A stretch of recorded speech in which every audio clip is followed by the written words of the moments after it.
Hi friends, welcome to Tejas kitchen.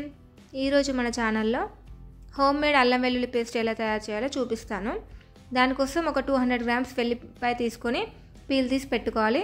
And అల్లంని కూడా మంచిగా peel చేసి మంచిగా సన్న పీసెస్ లాగా కట్ చేసి పెట్టుకోవాలి. అల్లం అండ్ వెల్లుల్లి అనేది రెండు సేమ్ క్వాంటిటీస్లో ఉండాలి. 200 గ్రామ్స్ తీసుకున్నాను. ఇలా మిక్సీ జార్లో వేసి మిక్సీ పట్టుకోవాలి. మనకు మార్కెట్లో దొరికే అల్లం వెల్లుల్లి పేస్ట్ కంటే ఇలా ఇంట్లో ఫ్రెష్గా చేసుకుంటే చాలా బాగుంటుంది.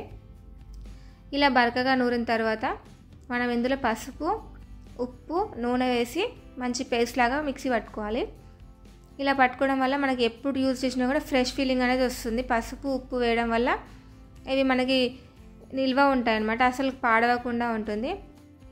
మనం ఫ్రిడ్జ్లో స్టోర్ చేసుకుంటే ఈజీగా 2 months వరకు ఫ్రెష్గా ఉంటుంది. ఎప్పుడు యూజ్ చేసినా కూడా ఆ ఫ్రెష్ ఫీలింగ్ అనేది వస్తుంది. మీరు కూడా ఖచ్చితంగా ట్రై చేయండి. ఎలా వచ్చిందో నాకు కామెంట్స్లో చెప్పండి. మీరు కనుక మన వీడియోస్ నచ్చినట్టయితే లైక్ చేయండి, షేర్ చేయండి, సబ్స్క్రైబ్ చేసుకోండి. Thank you for watching. Bye.